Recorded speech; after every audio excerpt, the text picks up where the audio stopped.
ಮುದ್ದು ವಿದ್ಯಾರ್ಥಿಗಳೇ, ಇಂದು 1ನೇ ತರಗತಿಯ ಪಾಠ ಸವಿಕನ್ನಡ ಪ್ರಥಮ ಭಾಷೆ ಕನ್ನಡದಲ್ಲಿರುವಂತಹ 7ನೇ ಪಾಠವನ್ನು ಕಲಿಯೋಣ. ಈ ಪಾಠದ ಹೆಸರೇನು, ಇದರಲ್ಲಿರುವಂತಹ ಚಟುವಟಿಕೆಗಳು ಯಾವುದು ಎಲ್ಲ ನೋಡೋಣ. ಇಲ್ಲಿ ಪಾಠ 7 ಪಾಠ ಪೂರ್ವ ಚಟುವಟಿಕೆ. ಚಿತ್ರಗಳನ್ನು ತೋರಿಸಿ ಪಕ್ಕದಲ್ಲಿರುವ ಪ್ರಶ್ನೆಗಳನ್ನು ಕೇಳಿ ಮಕ್ಕಳಿಂದ ಉತ್ತರ ಪಡೆಯಿರಿ. ಉತ್ತರ ಹೇಳಲಿಕ್ಕೆ ರೆಡಿ ಇದ್ದೀರಾ ಮಕ್ಕಳೇ? ಇಲ್ಲಿ ಒಂದು ಚಿತ್ರ ಕಾಣ್ತಾ ಇದೆ. ಇದು ಯಾವ ಚಿತ್ರ? ಇದನ್ನು ಸರಿಯಾಗಿ ನೋಡಿ. ಈ ಪ್ರಾಣಿಯ ಹೆಸರೇನು? ಈ ಪ್ರಾಣಿಯ ಹೆಸರು ಕೋತಿ. ನೀವೆಲ್ಲ ನೋಡಿದ್ದೀರಲ್ಲ. ಇದಕ್ಕೆ ಮಂಕಿ ಅಂತ ಹೇಳ್ತಾರೆ, ಇಂಗ್ಲಿಷ್ನಲ್ಲಿ ಮಂಗ ಅಂತಾನೂ ಕೂಡ ಹೇಳ್ತಾರೆ. ಕನ್ನಡದಲ್ಲಿ ಕೋತಿ, ಮಂಗ ಅಂತ ಹೇಳಿದ್ರೆ ಇದೆ. ಮುಂದಿನ ಚಿತ್ರ ಯಾವುದು? ಈ ಪ್ರಾಣಿಯ ಹೆಸರೇನು?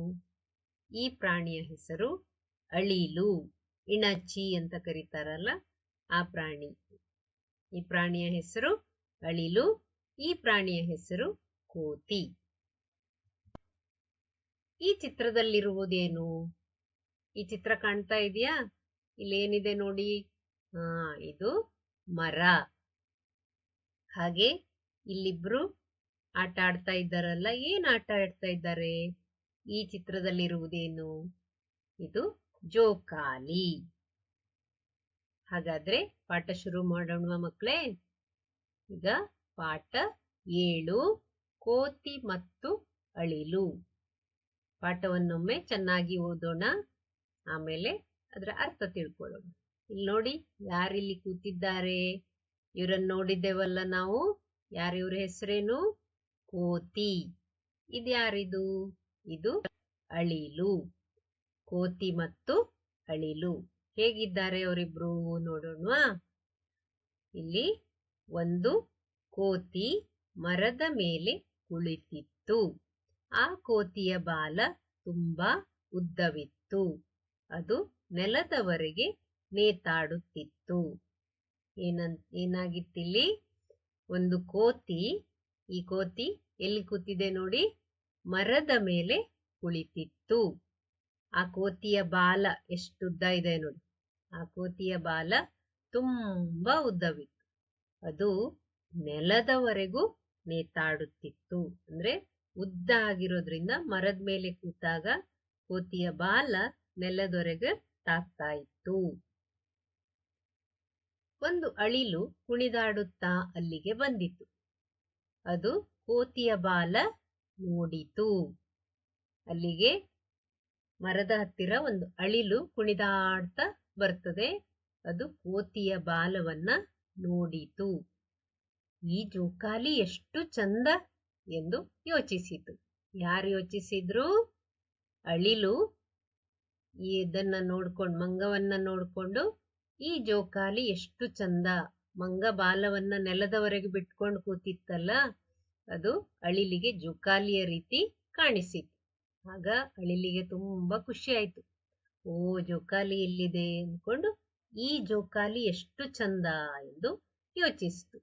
ಕೋತಿಯ ಬಾಲ ಹಿಡಿದು ಅಳಿಲು ತೊಡಗಿತು. ಕೋತಿಯ ಬಾಲವನ್ನ ಅಳಿಲು ಹಿಡಿದುಕೊಂಡು ಅತ್ತ ಇತ್ತ ನೇತಾಡ್ತಾ ಕೂತ್ಕೊಳ್ತು. ತೊಡಗಿತ್ತು ಅಂದ್ರೆ ನೇತಾಡ್ಲಿಕ್ಕೆ ಶುರು ಮಾಡಿತ್ತು, ಆಟ ಆಡ್ಲಿಕ್ಕೆ ಶುರು ಮಾಡಿತ್ತು. ಕೋತಿಗೆ ಕಚಗುಳಿ ಆಯಿತು. ಅದಕ್ಕೆ ಒಂದು ರೀತಿ ಆಯ್ತು. ಯಾರೋ ತನ್ನನ್ನ ಮುಟ್ತಾ ಇದ್ದಾರೆ ಅಂತ ಕಚಗುಳಿ ಆಯ್ತು. ಅದು ಕೆಳಗೆ ನೋಡಿತು ಮತ್ತು ನಗುತ್ತಾ ಹೇಳಿತು. ಏನಂತದೆ? ತಂಗಿ, ಏನು ಮಾಡುತ್ತಿರುವೆ? ನನಗೆ ಕಚಗುಳಿ ಆಗುತ್ತಿದೆ. ಆಗ ಅಳಿಲಿಗೆ ಗಾಬರಿಯಾಯಿತು. ಇಲ್ಲಿ ಕೋತಿಗೆ ಕಚಗುಳಿ ಆಗ್ತಾ ಇದ್ದಾಗೆ ಕೋತಿ ಏನ್ ಹೇಳಿತು? ಕೆಳಗಡೆ ನೋಡಿತು ಮತ್ತು ತಂಗಿ, ಏನು ಮಾಡುತ್ತಿರುವೆ? ಏನ್ ಮಾಡ್ತಾ ಇದ್ದೀಯ ನೀನು? ನನಗೆ ಕಚಗುಳಿ ಆಗ್ತಾ ಇದೆ, ಒಂದ್ ರೀತಿ ಆಗ್ತಾ ಇದೆ ಅಂತ ಕೋತಿ ಅಳಿಲಿಗೆ ಹೇಳಿತು.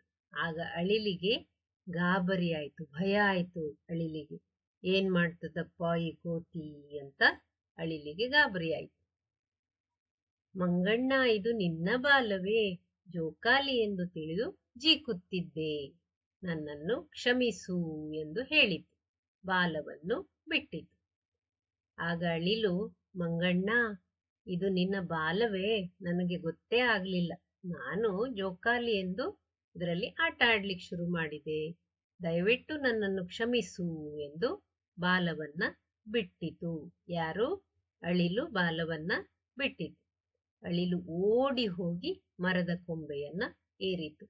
ಎಲ್ಲಿಯಾದ್ರೂ ಮಂಗ ಬಂದು ತನಗೆ ಏನಾದ್ರೂ ಮಾಡ್ತದೆ, ಕೋತಿ ಓಡಿಸ್ಕೊಂಡು ಬರ್ತದೆ ತನಗೆ ಅಂತ ಹೆದರ್ಕೊಂಡು ಅಳಿಲು ಏನ್ ಮಾಡ್ತು? ಓಡಿ ಹೋಗಿ ಮರದ ಕೊಂಬೆಯನ್ನ ಏರಿತು. ಚೆನ್ನಾಗಿದೆ ಅಲ್ಲ ಮಕ್ಳೇ? ಪಾಠ ಹೇಗಿತ್ತು? ಖುಷಿ ಆಯ್ತಾ?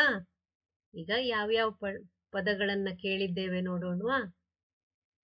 ಕೇಳಿದ ಪದಗಳು: ಕೋತಿ, ಮರ, ಮೇಲೆ, ಕುಳಿತಿತ್ತು, ಬಾಲ, ಉದ್ದ, ಅದು, ನೆಲ, ನೇತಾಡು, ಅಳಿಲು, ಕುಣಿದಾಡು, ಅಲ್ಲಿಗೆ, ಬಂದಿತು, ನೋಡಿತು, ಜೋಕಾಲಿ, ಎಷ್ಟು, ಚಂದ, ಯೋಚಿಸು, ಜೀಕು, ಕಚಗುಳಿ, ಆಯಿತು, ಕೆಳಗೆ, ನಗು, ಹೇಳು, ತಂಗಿ, ಏನು, ಮಾಡು, ಗಾಬರಿ, ಮಂಗಣ್ಣ, ಇದು, ತಿಳಿ, ಕ್ಷಮಿಸು, ಆಗ, ಬಿಟ್ಟಿತು. ಇಷ್ಟು ಪದವೆಲ್ಲ ಕಲ್ತಿದ್ದೀರಿ ನೀವು ಅಲ್ವಾ?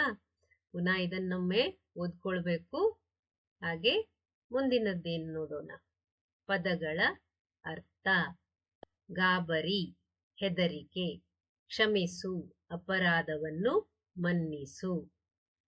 ಈಗ ಕೇಳಿದ್ರಲ್ಲ ಪದಗಳ ಅರ್ಥ. ಗಾಬರಿ ಅಂದ್ರೆ ಹೆದರಿಕೆ, ಕ್ಷಮಿಸು ಅಂದ್ರೆ ಅಪರಾಧವನ್ನ ಮನ್ನಿಸು ಅಂತ. ಈಗ ಅಭ್ಯಾಸವನ್ನ ನೋಡೋಣ. ಅಭ್ಯಾಸದಲ್ಲಿ ಈ ವಾಕ್ಯಗಳಲ್ಲಿನ ಬಿಟ್ಟಿರುವ ಪದವನ್ನು ಮಕ್ಕಳಿಂದ ಹೇಳಿಸಿ.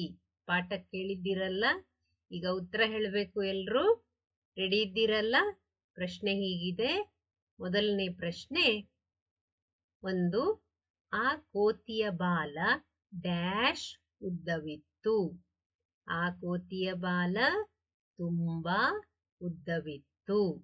ಎರಡನೇ ಪ್ರಶ್ನೆ: ಒಂದು ಅಳಿಲು ಡ್ಯಾಶ್ ಅಲ್ಲಿಗೆ ಬಂದಿತು. ಒಂದು ಅಳಿಲು ಕುಣಿದಾಡುತ್ತಾ ಅಲ್ಲಿಗೆ ಬಂದಿತು. ಮೂರನೇ ಪ್ರಶ್ನೆ: ಕೋತಿಗೆ ಡ್ಯಾಶ್ ಆಯಿತು. ಕೋತಿಗೇನಾಯಿತು? ಕೋತಿಗೆ ಕಚಗುಳಿ ಆಯಿತು. ನಾಲ್ಕನೇ ಪ್ರಶ್ನೆ: ಮಂಗಣ್ಣ, ಇದು ಡ್ಯಾಶ್ ಬಾಲವೇ? ಮಂಗಣ್ಣ, ಇದು ನಿನ್ನ ಬಾಲವೇ? ಮಕ್ಕಳಿಗೆ ಪ್ರಶ್ನೆ ಕೇಳಿ ಉತ್ತರ ಹೇಳಿಸಿ. ಕೋತಿ ಯಾವುದರ ಮೇಲೆ ಕುಳಿತಿತ್ತು? ಉತ್ತರ: ಕೋತಿ ಮರದ ಮೇಲೆ ಕುಳಿತಿತ್ತು. ನೀವು ನೋಡಿದ್ರಲ್ಲ ಚಿತ್ರದಲ್ಲಿ, ಎಲ್ಲಿ ಕೂತಿತ್ತು ಕೋತಿ? ಕೋತಿ ಮರದ ಮೇಲೆ ಕುಳಿತಿತ್ತು. ಎರಡನೇ ಪ್ರಶ್ನೆ: ಕೋತಿಯ ಬಾಲ ಹಿಡಿದು ಯಾವುದು ಜೀಕತೊಡಗಿತು? ಕೋತಿಯ ಬಾಲ ಹಿಡಿದು ಅಳಿಲು ಜೀಕತೊಡಗಿತು. ಕೋತಿಯ ಬಾಲ ಹಿಡಿದವರು ಯಾರು? ಅಳಿಲು ಅಲ್ವಾ?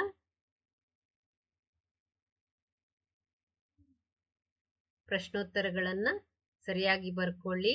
ಪಾಠವನ್ನ ಪುನಃ ಓದಿ ಮಕ್ಕಳೇ, ಆಯ್ತಾ?